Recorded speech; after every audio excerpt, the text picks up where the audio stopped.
우리가 계속해서 마가복음의 말씀을 거슬러 올라가며 함께 말씀의 은혜를 주일 오후에 나누고 있습니다.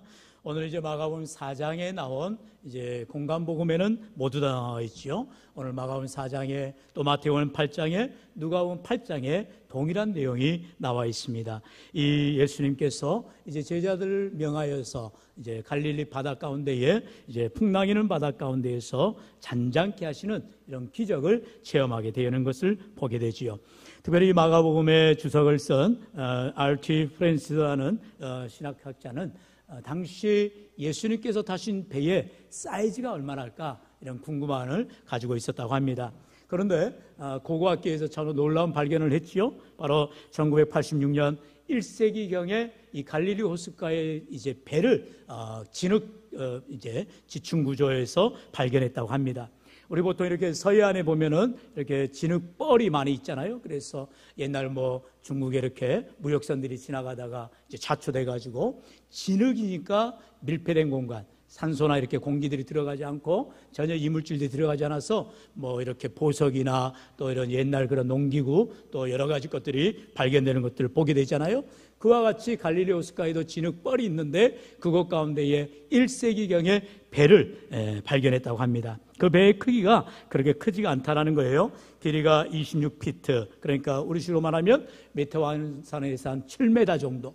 그러니까 이 길이가 7m면 아주 크지가 않은 나룻배와 같은 작은 배입니다. 그래서 예수님께서 그 배에 타셨다. 그리고 예수님의 제자들이 12제자인데 그러면 가득 차고도 자리가 부족할 만한 그런 작은 배였다는 사실을 알게 되지요.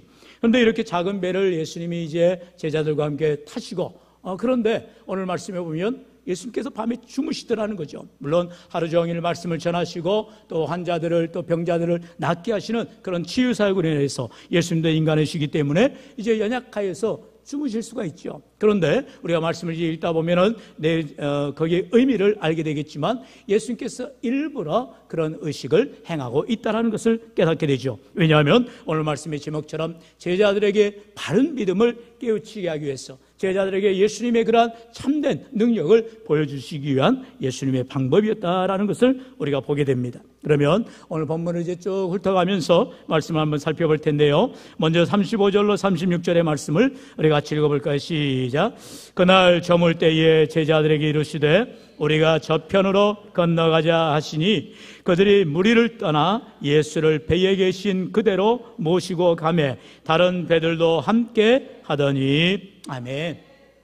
예수님께서 지금 이제 날이 저물었을 때에 배를 타고 밤새 이제 저 건너편으로 가자라고 말씀하시는 거예요. 그런데 제자들이 아무도 토를 달지 않고 예수님 말씀에 순종합니다. 참 귀한 모습이지요. 그러나 이 제자들의 삶 가운데에는 지금 생각 가운데에는 예수님이 우리와 함께하니 아무런 문제가 없을 거야. 당연히 안심하고 그리고 배를 몰고 나갔을 것입니다. 그들에게 이제 밤에 나타나게 될 풍랑이 임하게 될 것을 전혀 예측하지 못했던 거죠. 그런데 어떤 일이 일어납니까? 이제 바로 37절에 보면 같이 읽어볼까요? 시작. 큰 광풍이 일어나며 물결이 배에 부딪혀 들어와 배에 가득하게 되었더라. 아멘. 여러분 갈릴리가 이제 바다라고도 말하죠. 원래는 이제 민물이니까 호수인데 아주 큰 바다입니다. 몇 킬로나 된다고 합니다. 그렇기 때문에 거기에서 이제 풍랑, 이제 무역풍이랄지 이런 바람들이 불 때에 이제 풍랑이 일어나게 되고 배가 파손되기도 하는 그런 일들이 일어나는데 오늘 말씀에 보면 큰 광풍, 말 그대로 미친 바람처럼 아주 큰 풍랑이 일어나서 이제 배가 뒤집어질 정도로 이렇게 배에 또 물이 가득 들어오게 됐다라는 것이죠. 그러니 이제는 자칫 잘못하다가는 배도 작은데 길이가 7m라고 했잖아요. 작은 배에 예수님과 제자들이 가득 타가지고 이제 뒤집어지고 그러면 이제 파손되고 다 물에 빠져 죽게 된 상황이에요. 그런데 신기하게도 이 상황 가운데서 예수님의 모습이 어떠하냐는 거죠. 우리 38절 상반절을 읽어봅시다. 시작. 예수께서는 고물에서 베개를 메고 주무시더니. 참 희한한 일이죠. 우리가 지난 시간 6장이죠. 5장에서 이제 예수님께서 야이로의 회당장의 딸을 낳게 하기 위해서 가시다가 이렇게 바삐 움직여야 되는 상황인데도 중간에 이제 어떤 여인이, 그것도 12의 혈루증을 앓던 여인이 예수님의 옷장을 만졌단 말이에요. 그러면 예수님의 옷자락을 만진 그 여인을 이제 제쳐두고 이제 야이로의 딸을 낳게 하기 위해서 빨리 움직일 수도 있지만, 우리가 지난 시간 말씀을 나눴듯이 일부러 예수님께서 자리에 멈춰서 누구가 내 옷자락을 만졌느냐라고 확인하시면서 수많은 사람들이 예수님의 옷자락을 만지지만 그 가운데 참으로 믿음으로 낳게 되는 역사는 바로 12의 혈증하는 여인밖에 없음을 예수님이 보여주면서 믿음을 나타내는 것을 우리가 기억하지요. 이처럼 예수님이 하시는 행동이나 예수님이 하시는 사역 가운데는 다 의미가 있다는 것이에요. 무의미하게 아무 생각 없이 하는 일이 아니더라는 거죠. 예수님께서 지금 제자들이 풍랑을 만나서 다들 혼비백산하고 죽을 똥살똥할 때 예수님이 왜 주무시고 계셨느냐? 그것은 바로 예수님의 존재감, 예수님이 반드시 이 풍랑의 문제를 해결하실 주님이라는 사실을 믿으라는 것을 다시 한번 암시하고 있다는 것이죠. 그래서 38절 이제 하반절에 보면은요, 제자들이 그렇게 예수님을 깨우죠. 우리 선생님이여, 거기서부터 읽어볼까요? 시작. 선생님이여, 우리가 죽게 된 것을 돌보지 아니하시나이까 하니.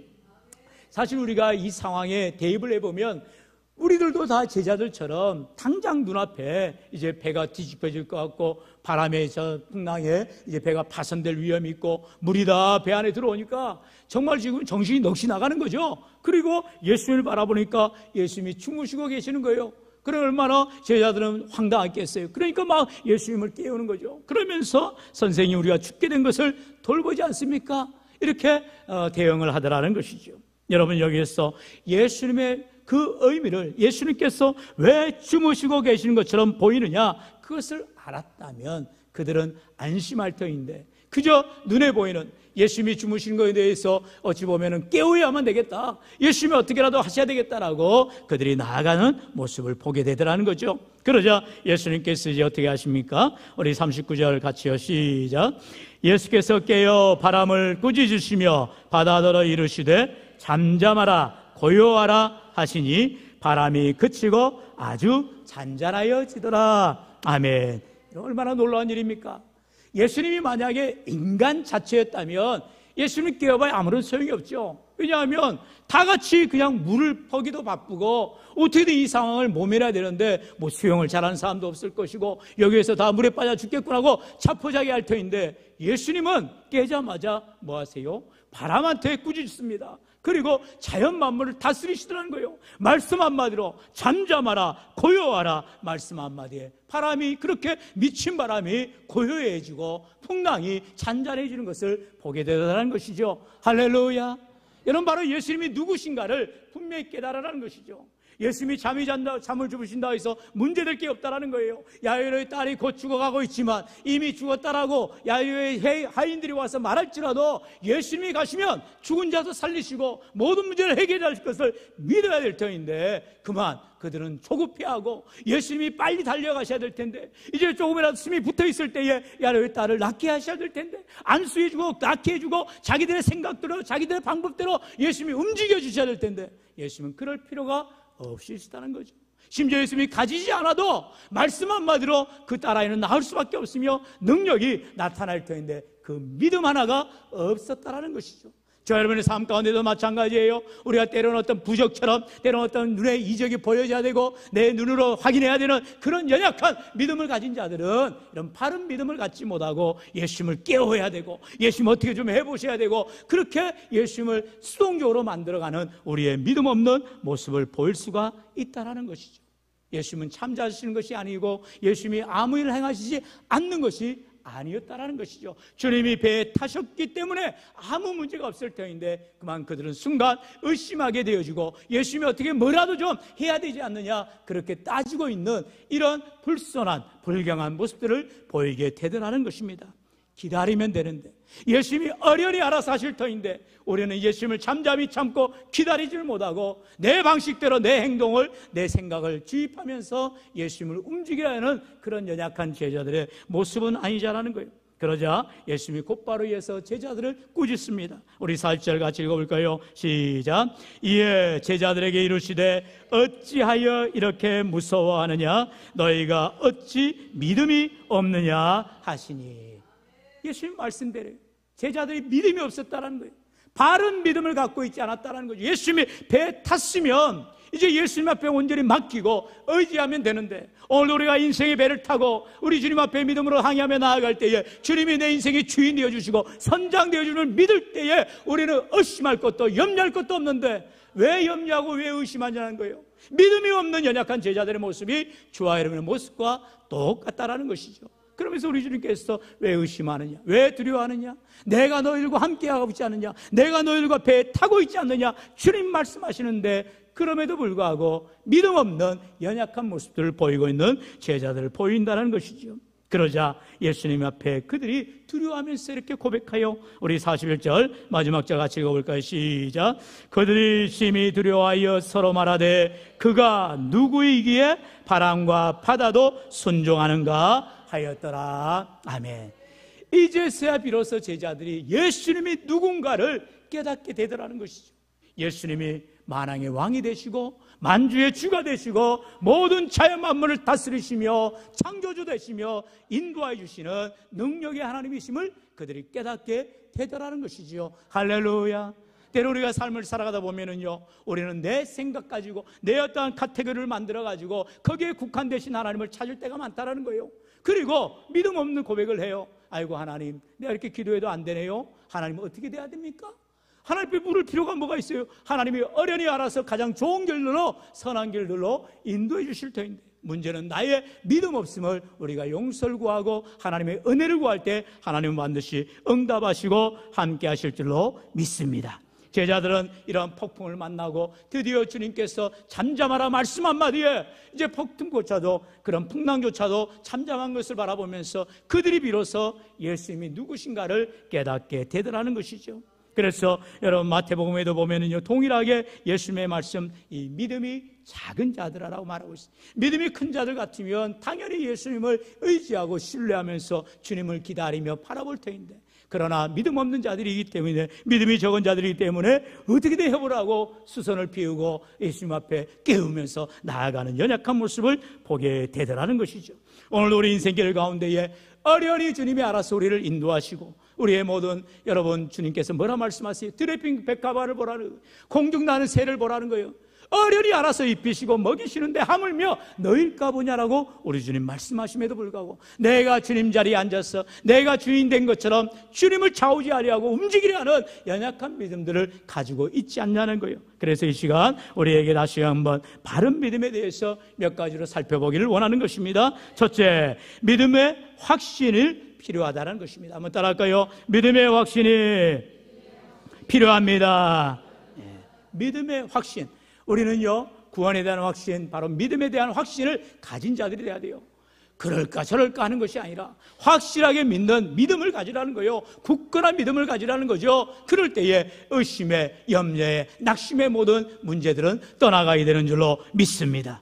예수님이 배에 타셨다라는 거예요. 다시 말하면 예수님이 이 배의 선장이라는 사실이죠. 우리 인생의 배에도 주님이 내 삶의 주인 되어주실 때에 우리는 아무 염려, 근심할 것 없는 줄로 믿습니다. 이처럼 우리 인생이 아무리 고난당하고 풍랑을 만나고 어려움 당할지라도 우리 인생의 배를 주님께 맡긴다면, 주님을 의지한다면 모든 문제를 주님께서 선한 길로 반드시 인도하여 줄 줄로 믿습니다. 두 번째 바른 믿음은요, 바로 믿음의 연단이 필요하다는 거예요. 이렇게 풍랑을 만날 때에 제대로 된 믿음, 우리가 어려움을 당할 때에, 문제를 만날 때에 진짜 믿음을 보게 되더라는 것입니다. 여러분, 다 좋을 때는 누가 믿음 없겠어요? 다 믿음 있는 척하지요. 그러나 어려움을 당해보십시오. 질병을 만나보세요. 또한 망해보세요. 원치 않는 일이지만 우리 삶에 어려움을 당해보면 진짜 믿음이 그때 비로소 나타나게 되더라는 것입니다. 믿음의 연단, 하나님께서는 우리로 하여금 믿음을 보기를 원하세요. 그래서 아브라함을 어떻게 하세요? 믿음의 시험을 하시다는 거죠. 하나님을 정말로 사랑한지를 보기 위해서 말도 되지 않는 100세 나는 아들 이삭을 갖다가 제물로 갖다 바치라는 거예요. 여러분, 지금 오늘 저와 여러분에게 그렇게 말을 말한다면 누구 하나 그렇게 순종할 사람이 있겠어요? 그러나 하나님께서는 아브라함의 순종을 보셨고 아브라함은 군말하지 아니하고 칼을 들어서 이삭을 죽이기까지 하려고 하더라는 것입니다. 오늘도 하나님 앞에 우리가 온전한 순종, 믿음으로 행할 때에 하나님이 기뻐하시는 귀한 삶이 될 줄로 믿습니다. 여러분, 우리가 원치 않지만 인생의 광풍을 만날 때가 있더라는 거예요. 나는 정말 좋은 일만 있기를 원하지만 어려움 당할 때가 있더라는 거예요. 아까도 예배 후에 말씀 준비하는 중 어느 분이 오셔서 큰 가정의 기도점을 가지고 눈물 흘리며 같이 기도를 한 적이 있습니다. 정말 어려움 당할 때에 정말 우리가 앞길을 알 수가 없고 어찌할지 모를 때에 함께 기도하고 믿음으로 나아갈 때 우리 주님께서 인도해 주시고 은혜 베풀어 주실 줄로 믿습니다. 세 번째 바로 믿음은요, 바로 신뢰하는 믿음이 필요하다는 거죠. 우리 한번 따라할까요? 신뢰하는 믿음이 필요합니다. 우리 주님께서 이 믿음이 적은 자들아 너에게 어찌 믿음이 없느냐라고 말씀하실 때 바로 이렇게 예수님을 신뢰하지 않았던 불신했다라는 것입니다. 예수님이 계시는데 잠자면 좀 어때요? 어차피 예수님이 우리 배에 갇히는데 우리는 한 생명이고 한 공동체라는 것이죠. 그러면 예수님을 온전히 신뢰하고 의지할 때 우리 주님께서 우리에게 모든 은혜를 베풀어 주신다는 사실을 알아야 한다는 것이죠. 다시 말하면 예수님이 배에 탔음에도 불구하고 예수님이 주무시는 것 같고 예수님이 아무 일 안 하신 것 같은, 마치 예수님이 잠잠히 계시는 것 같은 그런 모습을 보면서 불신할 때가 있더라는 것이죠. 가장 불쌍한 사람이죠. 여러분, 교회에 왔으면, 참으로 예수님 앞에 가까이 나왔으면 감사하고 믿음으로 온전히 신뢰하고 맡기며 나아갈 때 우리 주님께서 모든 삶을 책임져 주실 줄로 믿습니다. 이제 마지막으로 우리에게 필요한 바른 믿음은요, 바로 인내하는 믿음이 필요하다는 것이죠. 가장 중요한 말씀이죠. 우리 같이 따라합시다. 인내하는 믿음이 필요합니다. 할렐루야. 여러분, 지난 시간에도 우리가 해당 장 야이로는요, 예수님과 함께 움직이면서 예수님이 하신 일들을 바라보면서 정말 믿음을 새롭게 가졌을 거예요. 왜냐하면 수많은 위험과 수많은 유혹들이 왔잖아요. 심지어 자기의 하인들이 와서 이제는 그 선생님을 더 이상 괴롭게 하지 말라는 거예요. 자기 집에 이미 딸이 이제 죽었으니 가봐야 소용이 없다라고 말할 때 얼마나 낙심이 됐었겠어요. 그러나 예수님께서 가자라고 하시면서 계속하여 이 아이를 데리고 가는 것을 보십시오. 여러분, 우리 인생길 가운데에 내가 다 끝났다고 생각하고 이제는 더 이상 소망이 없다고 판단하지만 그것조차도 우리 주님이 함께 해주실 때에 능치 못함이 없으신 하나님께서 우리가 정말로 기다리며 인내하며 나아갈 때 하나님의 때에 하나님의 방법으로 하나님 반드시 일하심을 믿으시기를 축원합니다. 어떤 일이 일어났다고요? 바로 이렇게 예수님께서 그 풍랑으로 인하여서 다 죽을 둥살둥할 때에 예수님이 깨어서 말씀 한마디로 풍랑을 잠잠케 하시더라는 거죠. 내 인생에도 주님이 오시기만 하면, 주님이 깨어 계시기만 하면, 주님이 내 손 붙잡아 주시기만 하면 우리는 능치 못함이 없을 줄로 믿습니다. 그런데 문제는 뭐예요? 내가 뭔가를 해야 되는 거예요. 내가 뭔가를 예수님 앞에 도와줘야 된다고 생각하는 거예요. 아니라는 거예요. 아무런 도움이 필요 없어요. 여러분, 우리가 잘 알듯이 오병이어의 기적을 보세요. 수많은 사람들이, 적어도 몇만 명의 사람들이 왔을 거예요. 그런데 어느 누구 하나 예수님께서 너희가 먹을 것을 주라 할 때에 누구 하나 자기 도시락을 내놓은 사람이 없다라는 거예요. 성경에는 언급하고 있지만 다 각자 자기 도시락 가지고 있었을지 몰라요. 그런데 내놓기는 싫은 거예요. 내 거를 주기 싫은 거예요. 내가 헌신하시는 거예요. 내 몫은 내 몫이라고 생각하는 것입니다. 아니라는 거죠. 어린아이를 하나님께서 사용하신 것을 보세요. 어린아이입니다. 사람의 취급에도 들지 못하는 어린아이가 안드레의 손길을 붙잡고 와서 자기 도시락을 예수님의 손에 올려드리더라는 거예요. 사랑하는 성도들, 오늘도 우리의 삶 가운데에 수많은 사람들이 돈도 있어요, 건강도 있어요, 심지어 시간도 많아요. 그런데 교회에 일한다고, 교회에 뭐 어떤 일이 있다고 할 때에 다 진행당을 합니다. 나 몰라라 합니다. 안 된다는 것이죠. 왜요? 하나님은 믿음 보기를 원하시는데 어린아이와 같은 순수한 마음을 가지고 자기 도시락이라도 주님께 드리고자 할 때 우리 주님께서는 놀라운 역사, 기적을 베풀어 주시는 줄로 믿습니다. 믿음은 바로 이와 같이 하나님이 하실 일을 기대하며 소망 가운데 나아갈 때, 비록 내 가진 것이 작고 보잘것없을지라도 주님 의지하고 주님 앞에 올려드릴 때에 주님께서는 보석과 같이 아름답게 귀하게 사용하여 주실 줄로 믿습니다. 여러분, 다른 사람 뭘 의식하세요? 다른 사람 뭐라 말하는 상관할 거 없어요. 우리 하나님이 내 마음의 중심을 보시고 나를 기억하여 주시고, 마치 과부가 드린 2렙돈을 가장 많은 헌금을 드렸다라고 예수님이 칭찬하는 것을 우리가 보잖아요. 성경은 이와 같이 역전의 하나님, 우리가 생각하는 상식을 뛰어넘는 기적이 상식이 되는 교회를 우리 하나님은 이루어가길 원하시더라는 거예요. 사랑하는 성도 여러분, 교회 안에 능력 많은 사람 오면 좋지요, 힘 있는 사람 오면 좋지요, 돈 많은 사람 오면 좋지요, 젊은 사람 오면 좋지요. 아니라요. 여러분, 하나님은 하나님의 필요한 사람들을 보내주시고, 비록 겉으로 볼 때 연약하고 보잘것없고 힘없다 할지라도 하나님이 귀하게 쓰시고 어린아이처럼 하나님이 사용하실 때에 하나님은 과거의 그들의 랩돈을 귀히 사용해 주시고 칭찬하듯이 오늘도 우리에게 주어진 귀한 사명들을 마음 다해서 신실하게 섬기며 나아가는 자들을 통하여서 하나님은 반드시 일하시고 역사해 주실 줄로 믿습니다. 여러분, 신앙에는요, 이와 같이 넉넉함이 있어야 된다는 거예요. 내 가진 것만 드려주는 자가 아니라 없는 가운데서 드려주고 주님 앞에 믿음으로 헌신하며 나아갈 때 우리 주님께서는 반드시 넘치는 복으로 함께해 주실 줄로 믿습니다. 이전에 마지막으로 시편 107편 24절로 30절의 말씀 저를 한 절씩 교독하고 마칩니다. 제가 먼저 24절 읽겠습니다. 여호와께서 행하신 일들과 그의 기이한 일들을 깊은 바다에서 보나니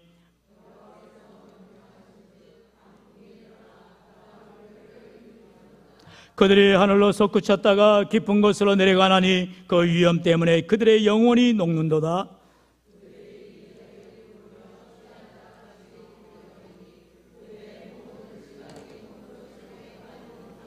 이에 그들이 그들의 고통 때문에 여호와께 부르짖으매 그가 그들의 고통에서 그들을 인도하여 내시고, 다 함께요. 그들이 평안함으로 말미암아 기뻐하는 중에 여호와께서 그들이 바라는 항구로 인도하시는도다. 아멘. 여러분, 다시 말씀드립니다. 제자들이 예수님께서 저쪽으로 건너가자 하고 배를 함께 타셨으면 염려할 거 없고 근심할 거 없어요. 마치 우리가 비행기를 타고 행선지가 뉴욕이면은 알아서 기장이 급류를 만나든 난류를 만나든 이상교를 만나든 이 비행기를 잘 운행해서 우리의 목적지 뉴욕에 데려갈 것이다. 염려하지 않고 비행기를 타면 되는 거예요. 그런데 막 기체가 흔들리고 그럴 때마다 기장한테 막 연락을 하는 거예요. 기장 운전 똑바로 안 해? 왜 이렇게 기체가 흔들리는 거야? 여러분, 그 염려할 거 없고 내가 지금 운전대를 비행기를 잡고 운전할 수도 없잖아요. 여러분, 마찬가지 우리 인생길 가운데에 풍랑을 만난다 할지라도 주님이 내 인생의 배에 선장이 되어주신다면, 주님이 되어주신다면 어떤 염려 근심도 내려놓고 주님을 신뢰하고 믿음으로 나아갈 때, 바른 믿음으로 나아갈 때 주님께서 반드시 모든 역경을 이겨내 주시며 승리케 해주시며 우리를 평안한 곳으로 아름다운 우리의 항구로 인도하여 주실 줄로 믿습니다. 결국 어떻게 됩니까? 아무리 그들이 풍랑을 만났지만 주님이 타신 배는 파손되지도 않고 어려움 당하지도 않고 풍랑이 찬잔해져서 원하는 대로 건너편으로 지나가더라는 것입니다. 우리 인생의 길도 마찬가지예요. 주님을 끝까지 신뢰하시고 바른 믿음을 가지고 하나님 안에서 믿음으로 살아갈 때에 풍랑이는 인생을 만나지만 주님께서 반드시 해결해 주시고 헤쳐나갈 힘과 믿음을 주심을 믿고 오늘도 주와 동행하는 귀한 삶 되시기를 주의 이름을 간절히 축원합니다. 축원합니다.